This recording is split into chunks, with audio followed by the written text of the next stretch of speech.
Hope for all চ্যানেলে আপনাদের সকলকে স্বাগত জানানো হচ্ছে।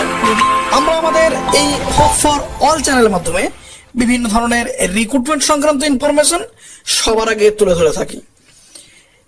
আপনাদের কাছে আমরা আইসিডিএস বা অঙ্গনারী রিক্রুটমেন্টের যে সমস্ত নোটিফিকেশন বেরোচ্ছে, অর্থাৎ ভ্যাকেন্সিগুলি বেরোচ্ছে, সমস্ত কিছুই একে একে আমরা তুলে ধরেছি। আজকেও তেমনই একটি রিক্রুটমেন্ট অর্থাৎ অঙ্গনারী রিক্রুটমেন্ট বেরিয়েছে। এই নোটিশ সংক্রান্ত সমস্ত ডিটেলস আপনাদের দিতে চলেছি। এখানে কর্মী ও সহায়িকা দুটি পদে নিয়োগ হবে, উচ্চ মাধ্যমিক পাশে হবে এবং 20 মার্চ অর্থাৎ মার্চ মাসের 20 তারিখ পর্যন্ত আপনারা ফর্ম ফিল আপ করতে পারবেন। এই সংক্রান্ত যে সমস্ত ডিটেলস সেটা আমরা এখানে দেব। কোন জেলায় বেরিয়েছে, আপনারা কোথা থেকে ফর্ম ফিল আপ করতে পারবেন, কিভাবে করতে পারবেন, সমস্ত তথ্যই আমরা এই ভিডিওর মাধ্যমে দিয়ে থাকবো। দেখুন, অঙ্গনারী রিক্রুটমেন্ট প্রচুর হবে, ধাপে ধাপে কিছু কিছু জায়গায় বেরোচ্ছে, কিছু কিছু জেলায় বেরোচ্ছে, সেগুলি সম্পূর্ণভাবে আমরা আমাদের চ্যানেলের মাধ্যমে তুলে ধরছি। তাই এই সম্পূর্ণ নোটিফিকেশন পেতে এবং পরবর্তীকালে অন্যান্য জেলাগুলিতে যখন আসবে সেগুলি সবার আগে পেতে অবশ্যই আমাদের চ্যানেলটিকে সাবস্ক্রাইব করে রাখুন। আপনারা সবার আগে তার নোটিফিকেশন জানতে পেরে যাবেন। দেখুন, আজকের যে ইনফরমেশন আছে, দেখুন, পশ্চিমবঙ্গের জেলা জুড়ে প্রচুর শূন্য পদে অঙ্গনারী কর্মী ও সহায়িকা নিয়োগ হবে। এটা তো আমরা বলেই দিলাম। এবার দেখুন পদের নাম কোথায় হবে সেটাও এখানে আমরা বলে দেব। দেখুন, আলিপুরদুয়ার জেলার বিভিন্ন আইসিডিএস প্রজেক্টের আওতায় অঙ্গনারী সহায়িকা নিয়োগের বিজ্ঞপ্তি প্রকাশিত হয়েছে। তাহলে বুঝতেই পারছেন এটা কোথায় বেরিয়েছে। এটা আলিপুরদুয়ার জেলায় বেরিয়েছে। এবার এই আলিপুরদুয়ার জেলার কোথায় বেরিয়েছে না বেরিয়েছে কি ব্যাপার সম্পূর্ণ তথ্য এখানে দেব। দেখুন, অঙ্গনারী কর্মী পদে আবেদন করতে চাইলে আবেদনকারীকে অবশ্যই উক্ত আইসিডিএস প্রজেক্ট এরিয়ার স্থায়ী বাসিন্দা হতে হবে। এটা কিন্তু ভালো করে মনে রাখবেন।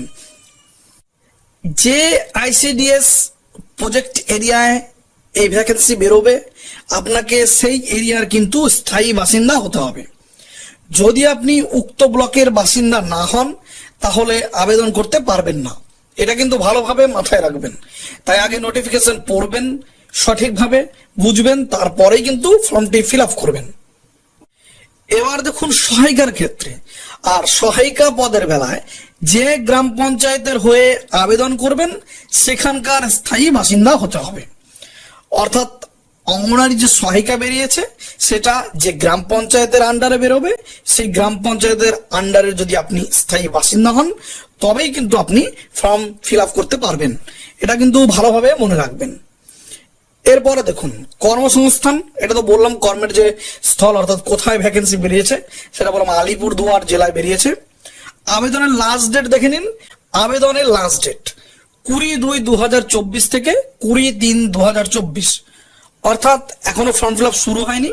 আপনাদের 20 তারিখ থেকে এই ফর্ম ফিল আপ শুরু হবে এবং এর পরের মাসের মার্চ মাসের 20 তারিখ পর্যন্ত আপনারা এই ফর্ম ফিল আপ করতে পারবেন। তাহলে বুঝতে পারছেন আমরা নোটিফিকেশন যেটা বেরিয়েছে সেটা আগে থেকেই আপনাদের কাছে তুলে ধরলাম। যার এখনো পর্যন্ত ফর্ম ফিল আপ শুরু হয়নি, 20 তারিখ থেকে শুরু হবে। এরপরে দেখুন আবেদনের বয়স। দেখুন, সর্বোচ্চ 45 বছর বয়স অবধি আবেদন করতে পারবেন। অর্থাৎ 18 থেকে 45 বছর পর্যন্ত যে কোনো মহিলা ক্যান্ডিডেট এখানে ফর্ম ফিল আপ করতে পারবেন। এবার দেখুন শিক্ষাগত যোগ্যতা ও শূন্যপদ। দেখুন শূন্যপদ কি বলেছে, এখানে প্রচুর শূন্যপদ রয়েছে। বিস্তারিত জানতে আপনারা অফিসিয়াল নোটিফিকেশন অবশ্যই ভিজিট করুন এবং সেখান থেকে দেখে নিন কোন ব্লকে কোন পঞ্চায়েতের আন্ডারে কতগুলি ভ্যাকেন্সি বেরিয়েছে না বেরিয়েছে। তাই সমস্ত ডিটেলস এই অল্প সময়ের মধ্যে আপনাদের কাছে তুলে ধরা সম্ভব হলো না। তা আপনারা অবশ্যই নোটিফিকেশন দেখে তারপরে ফর্মটি ফিল আপ করবেন। এবার দেখুন শিক্ষাগত যোগ্যতা। অঙ্গনারী হেল্পারের ক্ষেত্রে শুধুমাত্র উচ্চ মাধ্যমিক পাস হলেই আপনি ফর্ম ফিল আপ করতে পারবেন।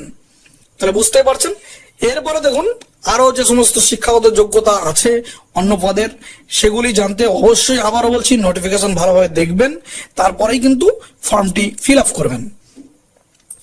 এরপর দেখুন আবেদন ফিস, কোনো আবেদন ফিস আপনাদের এখানে দিতে হবে না। আবেদন পদ্ধতি অনলাইনে আপনাদের আবেদন করতে হবে। আবেদন কিভাবে করবেন, কোন ওয়েবসাইট থেকে করবেন, সম্পূর্ণ তথ্য ওই নোটিফিকেশনে পেয়ে যাবেন।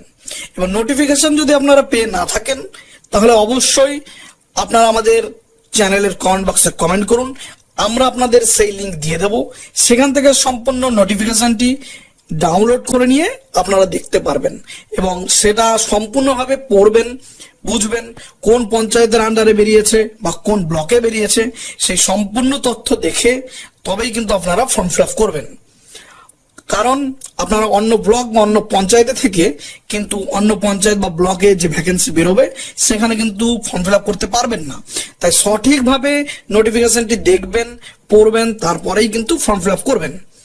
এবার দেখুন এই বিষয় সংক্রান্ত বিস্তারিত তথ্য যদি আপনাদের জানার প্রয়োজন হয় অবশ্যই আমাদের কমেন্ট বক্সে কমেন্ট করুন, আমরা আপনাদের যথাসাধ্য অ্যান্সার দেওয়ার চেষ্টা করব। আর এই ধরনের ইনফরমেশন আরো পেতে অবশ্যই আমাদের চ্যানেলটিকে সাবস্ক্রাইব করে রাখুন, বেল নোটিফিকেশন অন করে রাখুন, যাতে আমরা নতুন ইনফরমেশন দেওয়ার সঙ্গে সঙ্গে আপনারা তার ইনফরমেশন পেয়ে যান। Thank you.